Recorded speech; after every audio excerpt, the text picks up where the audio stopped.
Understanding shape layers. Let's focus on vector layers. Most users think Illustrator uses vectors, and that is true, but Photoshop has them as well. Let's take it step by clearing up the way Illustrator works. Here we have the same graphic as in Photoshop. If we zoom in closer, you'll see we don't get the same grid of pixels as in Photoshop. Actually, as we move in, the program constantly redraws those shapes. You're never going to see any jagged edges. Everything is super smooth. The maximum zoom level in Photoshop is 3200%, but in Illustrator you can go up to 64,000%. That's huge, and if we resize it, no matter how big we go, it will still look the same. That's fantastic. So that's the main advantage of Illustrator. It uses vectors, not raster graphics, and it constantly redraws everything you place on the canvas. Due to its engine, it can infinitely scale up your designs with no quality loss. And again, that's all through the help of vectors. Now let's go back to Photoshop, because that's our main focus in this course.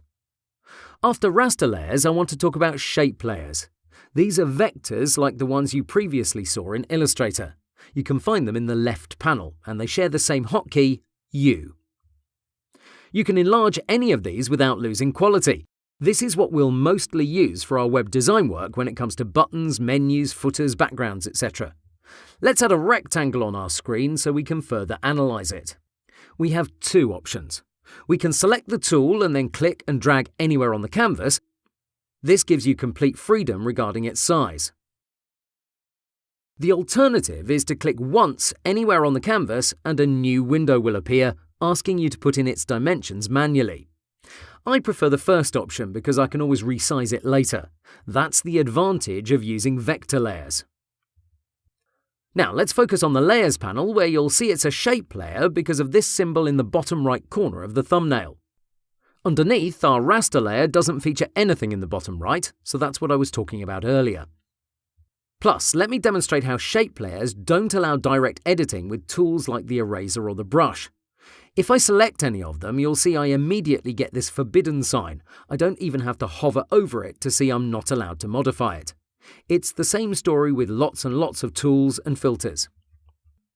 If I click, Photoshop will tell me I need to rasterize the shape layer before I can do anything to it.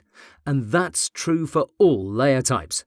You can rasterize them by going into the Layers panel, right-clicking and selecting Rasterize Layer. Now you can erase or paint over it, do whatever else you want to do, but you've just lost its vector properties. You can check the Layers panel for the shape symbol, but you'll see it's not there anymore. Don't be fooled by its appearance on the canvas. Yes, it looks like a shape layer, a rectangle, but you don't judge a layer by how it looks on the canvas, but by its thumbnail in the Layers panel. That's how you know what type of layer it is. Great, now let me give you a rundown of the most interesting properties of shape layers. The following applies to all of them from this panel. 1. When you create a layer, select Shape from this drop-down, not anything else. Moving to the right, the stroke must be set at None. This is what this white and black symbol with the red diagonal line across means, no stroke. I'll show you later how you can add many strokes. 2. When you want to change its color, you double-click its thumbnail and your color picker will appear. As you click around, your object immediately updates with the new color. Please don't use this menu as I don't consider it optimal. 3. If you click and drag and hold Shift, you'll constrain its proportions. That's how you get perfect squares or circles. If you click, drag and hold down Alt, you'll enlarge the shape on the opposite side. Finally, if you click, drag and hold both Shift and Alt, you create your shape from the point of the initial click. So if I get the Ellipse tool and I want to create a perfect circle starting from this middle P letter, I'll click and drag from this area, then hold down Shift and Alt. As you can see, it works flawlessly. 4. Everything I previously mentioned works differently if you reverse the order. So if you hold Shift, then click and drag, you'll add to the existing shape if it's selected in the Layers panel. If you hold down Alt, then click and drag, you'll subtract. Combine both keys and you'll get the intersection between your shapes. 5. Custom shapes are fantastic. Again, I want to stress these are all vectors, so you can make them as big as you want. You have custom shapes preloaded into Photoshop, but I suggest you check out various sites to get more. Shapesforfree.com is a great source. Download any archive and open it. Inside, you'll find a .csh file. Double-click it and Photoshop will pop up. Apparently, nothing has changed, but you just loaded up all those custom shapes. Now you can use them freely. 6. Rounded rectangles differ from regular rectangles due to their rounded corners. When you select it, you'll see you can choose a radius from here. This tells Photoshop how rounded you want your corners to be. That can be adjusted later. 7.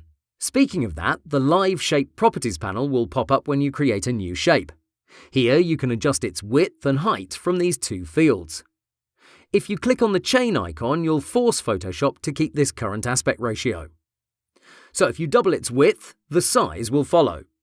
The rest of the controls aren't that useful, but from this position, you can adjust the corner radius we spoke about earlier.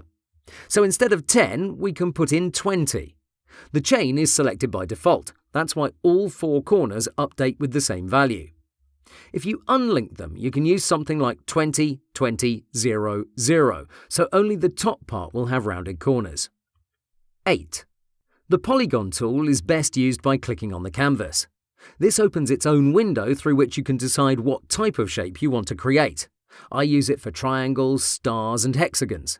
And that's shapes in a nutshell. In one of my recent series of job interviews for my Android design company, I've met designers who didn't know Photoshop has vector capabilities through shapes. It's a shame not to know about some of the basics of Photoshop, so be sure raster and vector layers are understood before you move forward. Have a question? Please ask away in the comments section. Now, I invite you to download the attached PSD from this lecture and recreate all my steps, especially the ones where you use modifier keys like Shift and Alt. Remember to have fun with it. Good luck!